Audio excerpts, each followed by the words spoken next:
Once the internet's favorite awkward interviewer, now just awkward. Bobbi Althoff went from viral sensation to the internet's punching bag, and it all happened in record time. How do you ruin a career this fast? Even TikTok stars last longer. This is the story of how Bobbi Althoff fumbled her fame and lost her entire audience in just 1 year. I think my mom named me after a lawyer, which always kind of like rubbed me the wrong way. Yeah, I did that. Hey, what's up, though? The rise and fall of an awkward star. It all started so perfectly. Bobbi Althoff mastered the art of awkward interviews, scoring a viral moment with Drake that catapulted her into internet stardom. Am I your type? I'd do it.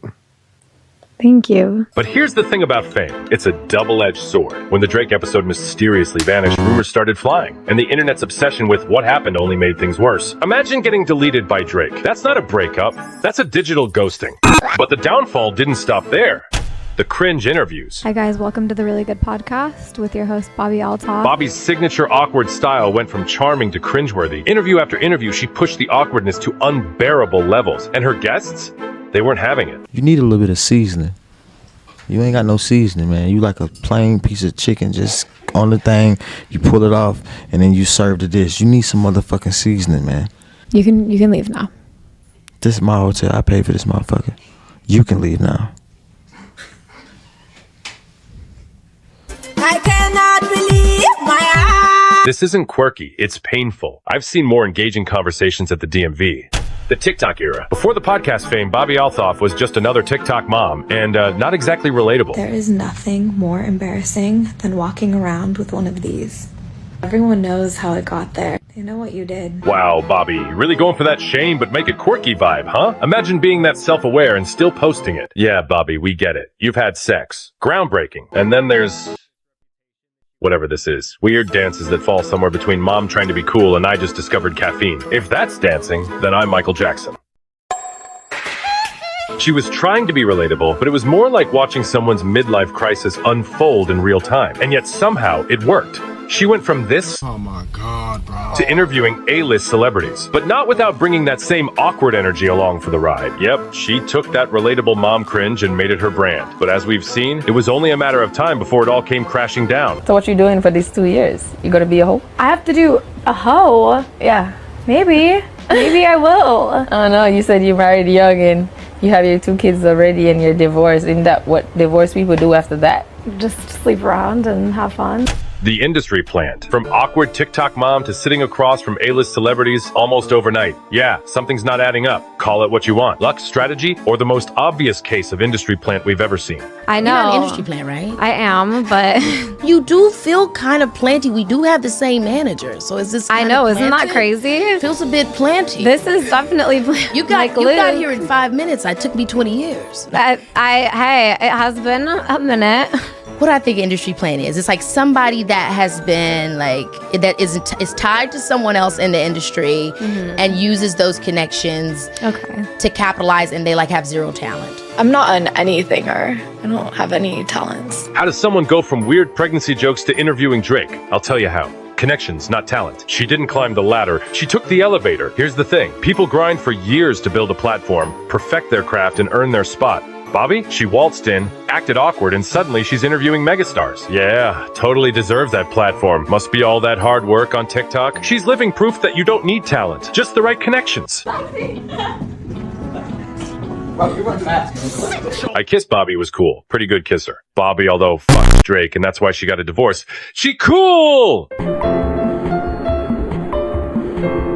I did. I really did. Got room tours. Let me read your messages. No. I don't like I'll let you read one message if you let me read one message. I delete all of my messages. Liar. Are you cleaning? I Huh? do. You don't? You keep your I messages? delete my messages? Yeah, you keep yours? People that delete their messages are cheaters. I'm not a liar or a cheater. I hate liars. I really don't want to expose her more like that. I feel bad, but karma is a bitch. Later. It's almost like the fame machine decided she was the next big thing. Like she was handpicked, packaged, and delivered to our feeds. They're calling her the new awkward interview queen. But when you think about it, she didn't earn that title. She inherited it. I hope that I go from D-list to A-list. That's my goal in 10 years. From D-list to A-list. Yes. Bobbi Althoff, the Deadpan Podcast host America can't get enough of. How'd you become an influencer or creator? Just wanting to make money. And what is your interviewing technique? Just no research, show up, and ask questions. I was researching how he interviews people, and I was like, oh God, this is a lot of work. Let me just go in there and know nothing. A lot of work. It's so much work. Is the notebook just for show? Because you kind of have it open and then paper on top of it. This is just my method. It's okay. This is my method. I'm a journalist, so I have my method. If being awkward and unprepared is the new standard, then my glitchy animation should get me a Netflix special. I was making around like $250 to $300 a year. 1,000. Yeah. From brand deals on TikTok. Wow. And 250 is great and all, but it's hard to come up with content with just me every day. $250,000 a year as an annual income is great and all. Yes. It is great. It is great. She went from TikTok cringe to celebrity interviews without doing the work. And that's the problem.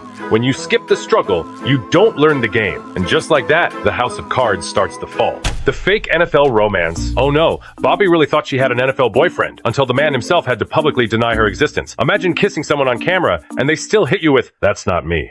Brutal. Just like hard to imagine finding someone who is truly good for you. It's hard to imagine there's a world where there's like someone who's actually meant for you. You gonna be a hoe? I have to do a hoe. Yeah, maybe I will. Bobbi, the man ghosted you in real time. This is a new level of rejection. One second, she's the cool girl podcaster, and the next, she's getting friend-zoned by a man she already made out with.